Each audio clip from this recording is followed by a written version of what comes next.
जैसे ही इरा गुस्से में कामयार को थप्पड़ मारने के लिए हाथ अलिफाटती है, अचानक इसकी आंखों के आगे अंधेरा छा जाता है और वो बेहोश होकर जमीन पर गिर पड़ती है। कामयार घबरा कर फौरन इसे अपनी बाहों में अलिफाटता है और सीधा अस्पताल ले जाता है। मुआयने के बाद डॉक्टर मुस्कुराते हुए खबर देती हैं कि वो बाप बनने वाला है। ये सुनते ही कामयार की खुशी की इंतहा नहीं रहती। वो इरा को गले लगाकर उसका शुक्रिया अदा करता है।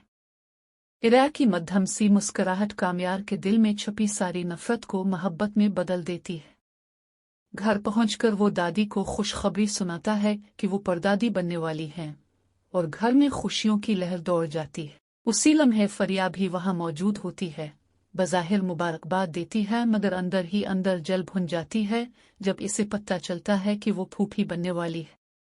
कामयार की वालिदा इरा को आराम के लिए कमरे में छोड़ आती हैं, जबकि कामयार इरफान साहिब को फोन करके नाना बनने की खबर देता है, मगर वहां से सख्त इनकार और नाराजगी भरा जवाब मिलता है। इरा की वालिदा ये सुनकर बेहद खुश होती हैं, लेकिन इरफान साहिब उन्हें भी मिलने से रोक देते हैं। दूसरी तरफ फरिया की हसद भरी सोच खतरनाक इरादे में बदल जाती है।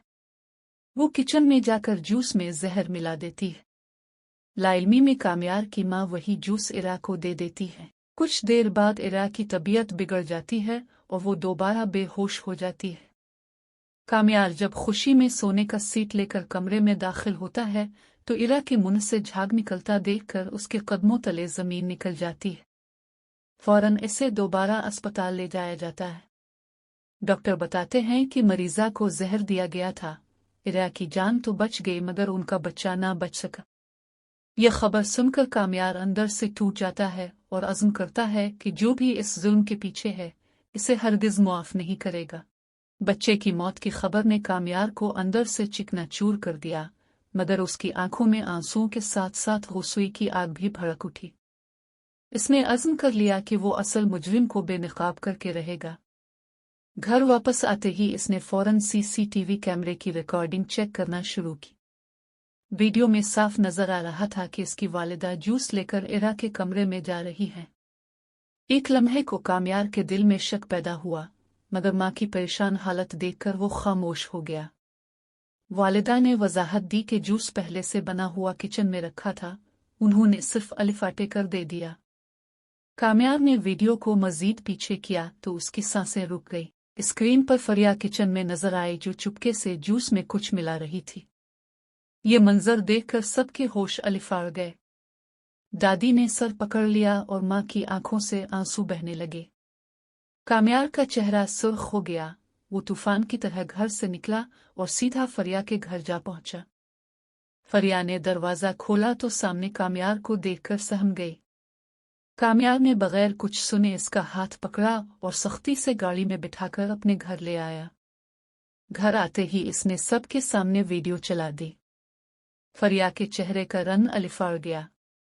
वो रोते हुए मुआफिया मांगने लगी, कहने लगी इससे गलती हो गई, हसद ने इसे अंधा कर दिया था। मगर कामयार के दिल पर जैसे पत्थर पड़ चुका था। गुस्से में उसने वही जहरीला जूस फरिया के सामने रख दिया और कहा कि जिस दर्द से इसका बच्चा गुजरा है, आज वो भी वही अजियत महसूस करे। फरिया कांपने लगी, हाथ जोड़कर रहम की भीख मांगने लगी, मगर कामयार ने जबरदस्ती इसे जूस पिला दिया। चंद लम्हों बाद फरिया की हालत बिगड़ने लगी और उसके मुंह से झाग निकलने लगी। दादी चीख अलिफाट है और कामयार को रोकने की कोशिश की, मगर इसका गुस्सा हद से बढ़ चुका था। उसी वक्त इरा कमजोर कदमों से बाहर आई और कामयार का हाथ थाम लिया। इसकी आंखों में आंसू थे मगर लहजा नरम था। उसने कहा, हमने अपना बच्चा खो दिया है, मगर अगर तुमने ये कदम अलिफाटे आलिफ तो मैं तुम्हें भी खो दूंगी। बदला हमारे दुख को कम नहीं करेगा। कामयार के हाथ लरस गए। एक लम्हे को उसने फरिया की तरफ देखा, फिर इरा की तरफ। आखिरकार उसने नौकरों को हुक्म दिया कि फरिया को फौरन अस्पताल ले जाया जाए, मगर उसके घर वालों को खबर ना दी जाए। वो नहीं चाहता था कि एक और खानदान उसी दर्द से गुजरे। कुछ देर बाद इरफान साहिब भी अस्पताल पहुंचे। इरा ने बाप को देखा तो उनसे लिपट कर रो पड़े। इरफान साहिब का दिल भी पिघल गया। انہوں نے بیٹی کے سر پر ہاتھ رکھا اور کہا کہ وہ سب کچھ بھلا کر اس کے ساتھ ہیں۔ لیکن کہانی یہاں ختم نہیں ہوئی۔ کامیار کے دل میں اب بھی ایک خلا تھا، ایک ایسا زخم جو وقت کے ساتھ بھی شاید نہ بھر سکے۔ کیا وہ واقعی فریا کو معاف کر پائے گا؟ کیا اریا اور کامیار کے رشتے میں دوبارہ پہلے جیسی خوشیاں لوٹ سکیں گی؟ آئیے سانحہ، ان کی زندگی کا رخ ہمیشہ کے لیے بدل دے گا۔